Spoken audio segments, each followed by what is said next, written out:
Hi friends, welcome to Clara's Recipes. ഇന്ന് ഞാനിവിടെ ചെയ്ത് കാണിക്കുന്നത് പനീർ ബട്ടർ മസാലയാണ്. അത് നമ്മളുടെ റൊട്ടിക്കും ചപ്പാത്തിക്കും ചോറിൻ്റെ കൂടെ കഴിക്കാൻ പറ്റുന്ന നല്ലൊരു കിടിലൻ റെസിപ്പിയാണ്. എൻ്റേതായ രീതിയിലാണ് കേട്ടോ ചെയ്യുന്നത്. അതായത് ഞാൻ എൻ്റേതായ രീതിയിൽ എൻ്റേതായ മസാലയൊക്കെ ഇട്ടിട്ടുണ്ടാക്കുന്ന ഒരു പനീർ ബട്ടർ മസാലയാണ്.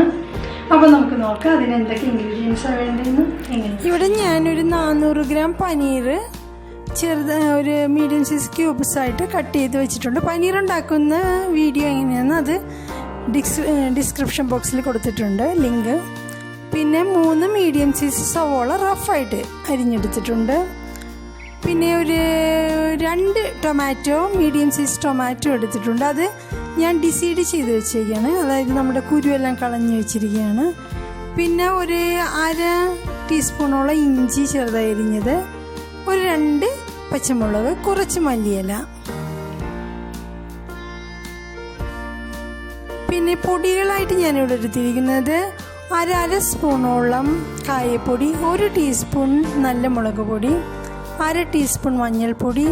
ഇത് നമ്മളുടെ കാശ്മീരി ചില്ലി ഉണ്ടല്ലോ, അതൊന്ന് ചതച്ചെടുത്തതാണ്, അത് കുറച്ച് എടുത്തിട്ടുണ്ട്. പിന്നെ പനീർ മസാല, അതൊരു 1.5 ടീസ്പൂണോളം പനീർ മസാല എടുത്തിട്ടുണ്ട്. പിന്നെ എടുത്തിരിക്കുന്നത്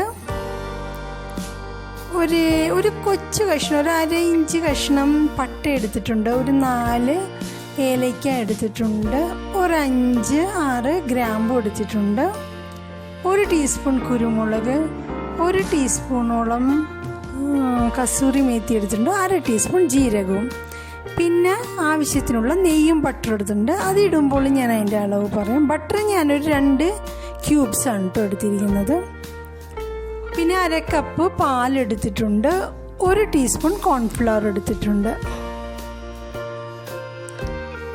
ഇനി നമുക്കൊരു പാനിൽ കുറച്ച് എണ്ണ ഒഴിച്ചു കൊടുക്കാം. അതിലേക്ക് എടുത്തു വച്ചിരിക്കുന്ന കട മസാല ഉണ്ടല്ലോ, അതായത് നമ്മുടെ പട്ട, ഗ്രാമ്പൂ, ഏലക്ക, പിന്നെ കുരുമുളക്, അതെല്ലാം ചേർത്ത് കൊടുക്കാം. അപ്പോൾ അതൊന്ന് ചൂടായി വരട്ടെ.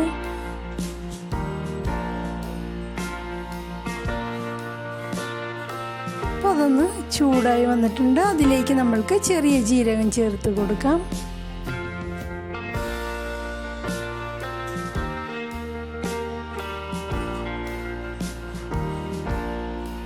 ജീരകം ഒന്ന് പൊട്ടി വന്നിട്ടുണ്ട്.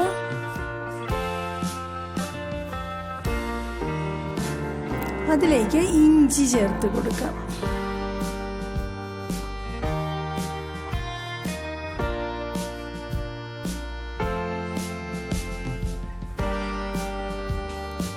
ഇഞ്ചി ഒന്ന് വഴണ്ടി വരുമ്പോഴേക്കും അതിലേക്ക് 2 പച്ചമുളക് റഫായിട്ട് കട്ട് ചെയ്ത് വെച്ചിരിക്കുന്നു, അതുകൂടെ ചേർത്ത് കൊടുക്കാം.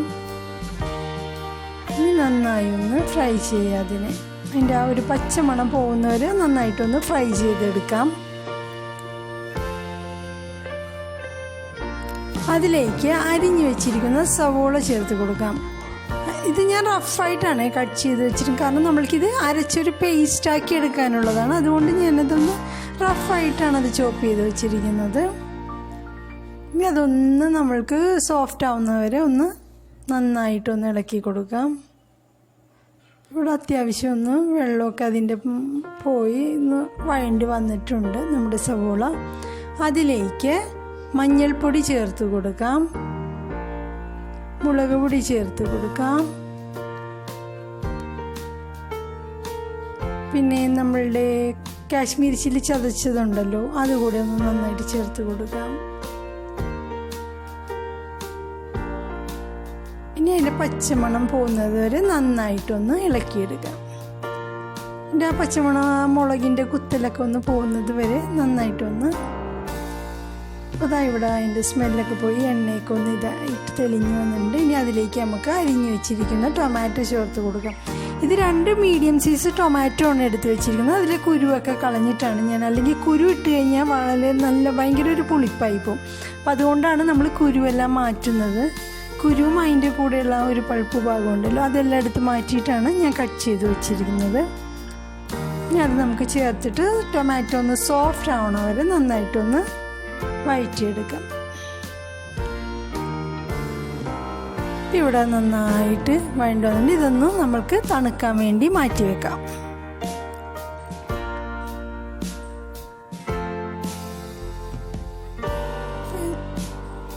ഇനി ഈ പനീറുണ്ടല്ലോ, അപ്പോൾ നമ്മളുടെ ആ മസാല നമ്മൾ ഫ്രൈ ചെയ്ത അതേ കടായിൽ അതിലേക്ക് കുറച്ചുകൂടെ എണ്ണ ഒഴിച്ചിട്ട് ഞാൻ ഈ പനീറൊന്ന് ഫ്രൈ ചെയ്തെടുക്കുകയാണ്. അതായത് ഒന്ന് അങ്ങോട്ട് നല്ലതായിട്ട് അങ്ങ് മൊരിഞ്ഞ് ഫ്രൈ ആവണ്ട, ലൈറ്റായിട്ടൊന്ന് ഫ്രൈ ആയി വന്നാൽ മതി. അപ്പോൾ ഇതിൽ തന്നെ ചെയ്യുമ്പോൾ എന്താണെന്ന് വെച്ചാൽ ആ പനീറിലേക്ക് നമ്മൾ നേരത്തെ ഇട്ട മസാലകളുടെ ആ ഒരു സ്മെല്ലും ആ ഒരു ടേസ്റ്റും കൂടെ ഈ പനീറിലേക്ക് നമുക്ക് വരും. അപ്പം അതുകൊണ്ടാണ് ഞാൻ അതേ കടായിൽ തന്നെ എണ്ണ ഒഴിച്ചിട്ട് ഫ്രൈ ചെയ്തെടുക്കുന്നത്. ആദ്യമേ നമ്മൾ പനീർ ഫ്രൈ ചെയ്യുമ്പോഴത്തേക്ക് എന്ത് പറ്റുമെന്ന് അറിയുമോ, കുറച്ച് അങ്ങൊന്ന് എന്താ പറയുക, കുറച്ചൊരു ഹാർഡ് പോലെ പോകും. പിന്നെ നമ്മളത് വെള്ളത്തിലൊക്കെ ഇട്ട് വെക്കണം സോഫ്റ്റ് ആവാനായിട്ട്. അപ്പോൾ അതിലും നല്ലത് നമ്മൾ ഇതെല്ലാം മസാല എല്ലാം ഫ്രൈ ചെയ്ത് കഴിഞ്ഞാൽ അതേ കടായിൽ തന്നെ കുറച്ച് എണ്ണ ഒഴിച്ച് ഒന്ന് ഫ്രൈ ചെയ്തെടുക്കുവാണെങ്കിൽ ഇതായിപ്പോൾ ഇവിടെ ഫ്രൈ ആയി വന്നിട്ടുണ്ട്. അപ്പോൾ നമ്മൾക്ക് പനീർ നല്ല സോഫ്റ്റായിട്ട് തന്നെ ഇരിക്കുകയും ചെയ്യും, ആ മസാലയുടെ ഒരു ടേസ്റ്റ് കൂടെ പനീറിലേക്ക് വരികയും ചെയ്യും. നമുക്കതൊന്ന് അതിൽ നിന്ന് എണ്ണയിൽ നിന്ന് മാറ്റാൻ വേണ്ടിയിട്ട് അപ്പം ഞാൻ ഈ പനീറെല്ലാം ഫ്രൈ ചെയ്ത് മാറ്റിയിട്ടുണ്ട്.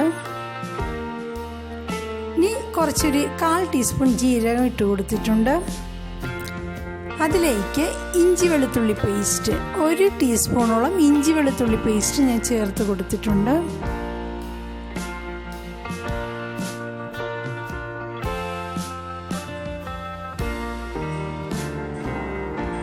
ഇഞ്ചി വെളുത്തുള്ളി പേസ്റ്റിൻ്റെ സ്മെല്ലൊന്ന് മാറുന്നവരെ, അതായത് ആ റോസ് സ്മെല്ലുണ്ടല്ലോ അതൊന്ന് മാറട്ടെ. ഇനി അതിലേക്ക് കായം എടുത്ത് വെച്ചിരുന്നല്ലോ ഒരു 1/2 ടീസ്പൂണോളം അത് ചേർത്ത് കൊടുക്കാം. കായം ഓപ്ഷണലാണ് കേട്ടോ, ഇഷ്ടമുണ്ടെങ്കിൽ മാത്രം ചേർക്കുക. പക്ഷെ അത് ചേർക്കുമ്പോൾ ഒരു പ്രത്യേക സ്മെല്ലാണ്, അതുകൊണ്ടാണ് ചേർത്ത് കൊടുക്കുന്നത്. പിന്നെ നമ്മളുടെ നേരത്തെ ഫ്രൈ ചെയ്ത മസാലയുണ്ടല്ലോ, നമ്മളുടെ ഇത് കാന്തയും നമ്മളുടെ ഉള്ളിയും സവോളയും ടൊമാറ്റോ കൂടി ഫ്രൈ ചെയ്തത്, അത് അരച്ചെടുത്ത പേസ്റ്റ് ചേർത്ത് കൊടുക്കാം. ഇനി നന്നായിട്ടത് എന്താ പറയുക, പച്ചമണമൊക്കെ മാറി നമ്മൾ വെള്ളം ചേർത്തിട്ടാണ് കുറച്ചൊന്ന് അരച്ചെടുത്തിരിക്കുന്നത്. അപ്പോൾ നന്നായിട്ടത് അതിൻ്റെ ആ ഒരു റോസ് സ്മെല്ലൊക്കെ പോട്ടെ. അപ്പോൾ ഞാനിപ്പോൾ ഇതിലേക്ക് 1 ടീസ്പൂണോളം നെയ്യ് ചേർത്ത് കൊടുത്തിട്ടുണ്ട്. അപ്പോൾ നെയ്യ് ചേർക്കണം എന്തിനാണെന്ന് വെച്ചാൽ ഒരു പ്രത്യേക മണമാണ്. നെയ്യ് ചേർത്തതിന് ശേഷം നമുക്ക് നല്ലൊരു ടേസ്റ്റും ഒരു മണവും നല്ലൊരു പ്രത്യേകതയാണ്. അപ്പോൾ അതുകൊണ്ടാണ് നെയ്യ് അധികം വേണ്ട, 1 ടീസ്പൂൺ ചേർത്താൽ മതി. ഇനി അതിലേക്ക് ഞാൻ പനീർ മസാല ചേർത്ത് കൊടുത്തിട്ടുണ്ട്. 1.5 ടീസ്പൂൺ പനീർ മസാലയാണ് ചേർത്ത് കൊടുത്തിരിക്കുന്നത്. നിങ്ങളുടെ കയ്യിൽ പനീർ മസാല ഇല്ലെങ്കിൽ നമ്മുടെ നോർമൽ ഗരം മസാല ചേർത്താലും മതി. അപ്പം ഞാൻ ആ 1 ടീസ്പൂൺ കോൺഫ്ലോർ എടുത്തിരുന്നല്ലോ, അതിലേക്ക് നമ്മുടെ പാല് ചേർത്തൊന്ന് ഡൈല്യൂട്ട് ചെയ്ത് കൊടുക്കാം. കുറച്ചൊന്ന് പാല് ചേർത്ത് കൊടുക്കുക. ഒരര കപ്പോളം പാലേ ഉള്ളൂ ഞാൻ ചേർത്ത് കൊടുത്തിട്ടുണ്ട്. ഇനി അത് നമ്മൾക്ക് ഈ മസാലയിലേക്ക് ചേർത്ത് കൊടുക്കാം. ഇനി നന്നായിട്ട് അത് ഇളക്കി യോജിപ്പിക്കുക. അപ്പോൾ പനീർ ചേർക്കുമ്പോൾ എന്താണെന്ന് വെച്ചാൽ നമ്മൾക്കൊരു പനീർ നമ്മുടെ കോൺഫ്ലോർ ചേർക്കുമ്പോൾ എന്ത് പറ്റുമെന്ന് വെച്ചാൽ അതിലേക്ക് കുറച്ചൊരു കൊഴുപ്പ് വരും. അപ്പോൾ ഒരു പ്രത്യേക എന്താ പറയുക, നമ്മളുടെ ആ ഗ്രേവിക്ക് നല്ലൊരു സ്മൂത്ത്നെസ് കിട്ടും. അപ്പോൾ അതുകൊണ്ടാണ് ഞാൻ കോൺഫ്ലോർ പാലിൽ കലക്കി ചേർത്തത്. നിങ്ങളുടെ കയ്യിൽ ഫ്രഷ് ക്രീം ഉണ്ടെങ്കിൽ അതും ചേർത്ത് കൊടുക്കാവുന്നതാണ്. പക്ഷേ ഫ്രഷ് ക്രീം ചേർക്കുമ്പോൾ ഈ ടൈമിന് ചേർക്കരുത്, നമ്മൾ ലാസ്റ്റിൽ ചേർത്ത് കൊടുത്താൽ മതി. ഇപ്പം ഞാൻ അതിലേക്ക് ആവശ്യത്തിനുള്ള ഉപ്പ് ചേർത്ത് കൊടുത്തിട്ടുണ്ട്. പിന്നെ 1 നുള്ള് നമ്മളുടെ ഗരം മസാല കൂടെ ചേർത്തിട്ടുണ്ട്. 1 ഗ്ലാസ് കൂടെ ഞാൻ വെള്ളം ചേർത്ത് കൊടുക്കാനേ, കാരണം റൊട്ടിയുടെ കൂടെ കഴിക്കാനൊക്കെ ആകുമ്പോഴത്തേക്കും കുറച്ച് ഗ്രേവി വേണം. അപ്പം ഞാൻ അതുകൊണ്ട് അതിലേക്ക് കുറച്ച് വെള്ളം കൂടെ ചേർത്ത് കൊടുത്തിട്ടുണ്ട്.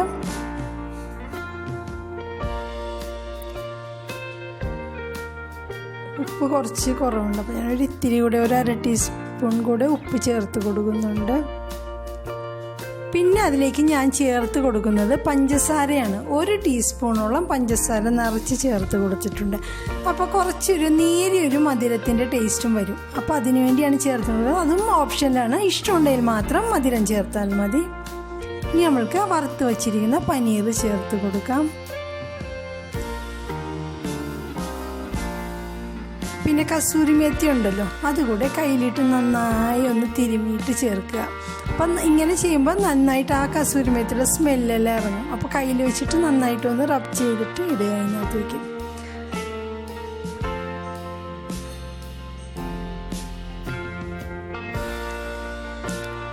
ഇനി ചേർത്ത് കൊടുക്കുന്നത് ബട്ടറാണ്. 2 ബട്ടറുടെ ക്യൂബ്സ് ഞാൻ എടുത്ത് വെച്ചിരുന്നില്ലേ, അപ്പം അത് ഞാൻ ചേർത്ത് കൊടുക്കുകയാണ്. ഇപ്പോൾ ബട്ടറൊന്ന് ചേർത്ത് കൊടുത്തിട്ടുണ്ട്. എല്ലാവരും ഉണ്ടാക്കി നോക്കണം കേട്ടോ, നല്ല ടേസ്റ്റാണ്. നമ്മുടെ ചപ്പാത്തിയുടെയും റൊട്ടിയുടെയും കൂടെയും പ്രത്യേകിച്ച് റൈസിൻ്റെ കൂടെ ആണെങ്കിലും ഒക്കെ നല്ല ടേസ്റ്റുള്ളൊരു കറിയാണ്. അപ്പോൾ എല്ലാവരും ചെയ്ത് നോക്കണം കേട്ടോ. അപ്പോൾ അത് നല്ല നമ്മുടെ ടേസ്റ്റി ആയിട്ടുള്ള നമ്മുടെ ബട്ടർ പനീർ ഇവിടെ റെഡി ആയിട്ടുണ്ട്. കണ്ടോ, കാണാൻ തന്നെ ഒരു പ്രത്യേക ഭംഗിയില്ല. ഇനി അതിലേക്ക് അരിഞ്ഞു വെച്ചിരിക്കുന്ന മല്ലിയില കൂടെ ചേർത്ത് കൊടുക്കാം.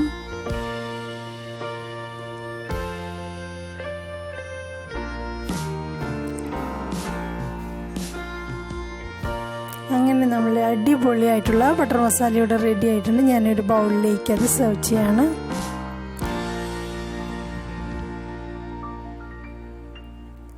അപ്പോൾ നിങ്ങൾക്ക് എല്ലാവർക്കും ഇഷ്ടപ്പെട്ടെങ്കിൽ അഭിപ്രായം പറയണം, കമൻറ്റ് ബോക്സിൽ അഭിപ്രായം പറയുക.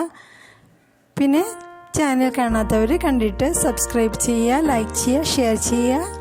പിന്നെ അടുത്തുള്ള ബെല്ലൈക്കൺ പ്രസ് ചെയ്യാൻ മറക്കരുത്. Thank you.